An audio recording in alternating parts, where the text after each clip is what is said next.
Class 10 চতুৰ্থ অধ্যায় দীক্ষাত সমীকৰণ। দীক্ষাত সমীকৰণ কি হয় আমি আজি আলোচনা কৰিম। দীক্ষাত বুলি কওঁতে বুজি পাইছো যে দুই লগা ঘাত, দুটা ঘাত থকা মান উলিয়াব লাগে, নহয় জানো? তো x² = 0 বুলি যদি তোমাক দিয়ে, x² 0 = 0, x ৰ মান কি হ'ব? x ৰ মান আমি দুটা পাম, 0 আৰু 0। উত্তৰ দুটা লিখিব লাগিব, এটা নহয়। ঠিক তেনেদৰে x² সমান 1, ইয়াত কি হ'ব? x² উঠাইলে ইফালে ৰুট অভাৰ পৰে, জানা এইটো, এফালে স্কোৱাৰ উঠালে ইফালে ৰুট অভাৰ পৰিব। x = +-1, অৰ্থাৎ ইয়াত +1ও আছে আৰু -1ও আছে। আমাৰ উত্তৰটো +1 বা -1, প্লাছ চিহ্ন নিদিলেও হয়, গতিকে 1 আৰু -1 বুলি আমি লিখিব পাৰিম। তাৰমানে উত্তৰ দুটা ওলাব দীক্ষাত সমীকৰণ যদি হয়।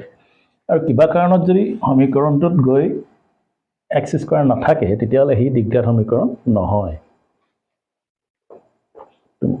x² থাকিবই লাগিব দীক্ষাত সমীকৰণ হ'বলৈ। তো আমাৰ প্ৰথম চেপ্টাৰটোত 4.1 তাত দিছে তলৰবোৰ দীক্ষাত সমীকৰণ হয়নে পৰীক্ষা কৰা। x + 1 whole square = 2 × x - 3।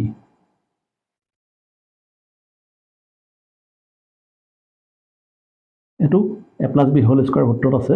a + b whole square মানে a² + 2 ab। ইয়াত চাই ল'ব লাগিব a আৰু b প্লাছ কি থাকে b², a² + 2 ab + b²। ইফালে কি হ'ব? 2 লগত x টো পূৰণ হ'ব, মানে 2x, প্লাছে মাইনাছে minus, 2 × 3 = 6, x² + 2x + 1।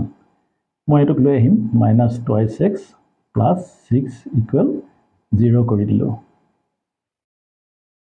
+2x - 2x নাইকিয়া হৈ থাকিলে x² + 7 = 0। এই যে স্কোৱাৰটো থাকিলে x², গতিকে এই দীক্ষাত সমীকৰণ হয়। যদি কিবা কাৰণত x² কাটি যায়, তেতিয়াহ'লে সেই দীক্ষাত সমীকৰণ নহয় কিন্তু। ঠিক আছে?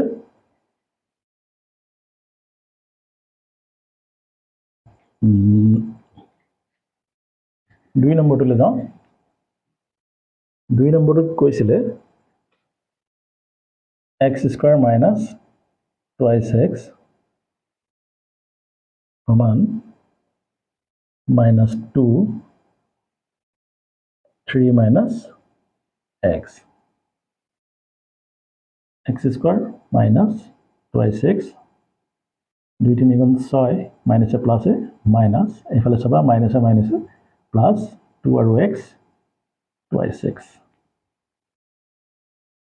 ইয়াত x² - 2x এইটোক লৈ আহিলে, এইটোক লৈ আহিম, লৈ আহিলে চিনবিলাক বদলি হৈ যায়, জানা তোমালোকে। x² - 4x + 6 = 0।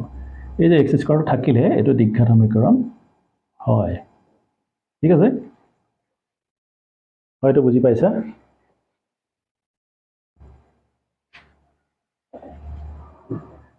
তিন নম্বৰ দিছিলে x - 2 x - 1